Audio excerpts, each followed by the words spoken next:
ከዚህ ከገባን በኋላ ኤዲት ዚስ ስቴር ክሬት ኒው ስቴር ሚላለ ኤዲት ዚስ ስቴር ማለት እኛ ያስተካክልነውን እንደገና ማስተካከል የሚያስችለን ነው። ክሬት ኒው ስቴር ከሆነ ደግሞ ተመልሰን እንደ አዲስ ወይም ሌላ አይነት ስቴር ክሬት አድርገን መስራት የሚያስችለን ነው። ይሄንን ሁለቱን ወይ አንዱን የኛውን ከመረጥን ኤዲት ማድረግ ነው። የኛን ደግሞ እንደ አዲስ መክፈት ነው። ይሄንን መጠቀም እንችላለን። ይሄንን ከጨረስን በኋላ ኦኬ ብለን እንወጣለን።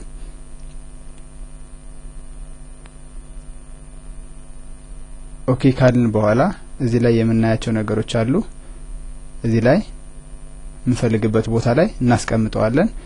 ይሄ አቀማመጡ ትክክለኛ ስላልሆነ ይሄንን አጀስትመንት እኛ በመንፈልገው እናስቀምጠዋለን። ሴሌክት ይሄን ሴሌክት ካረኩት በኋላ እቺን ጥቁሯን ኖድ ክሊክ ሳደርጋት እነዚህ ኦፕሽን ይመጣሉ። ይሄ ማለት ድራግ ማድረግ ነው። ይሄ ሮቴት ማድረግ ነው። ሮቴት ማድረግ ከፈለኩ ይሄን እንጠቀማለሁ። ድራግ ማድረግ ከፈለኩ ደግሞ ይሄኛውን ድራግ የሚለውን እንጠቀማለሁ ማለት ነው።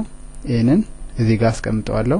እዛ በኋላ አሁንም እቺን ፖይንት ይዤ ሮቴት የሚለውን ክሊክ አደረግና ይሄንን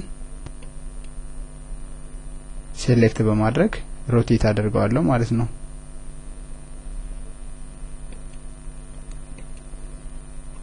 ይሄንን ወደዚህ የመጣውን ወደ ዳር ድራግ አደርገዋለሁ። አሁን እንትን የተደረገው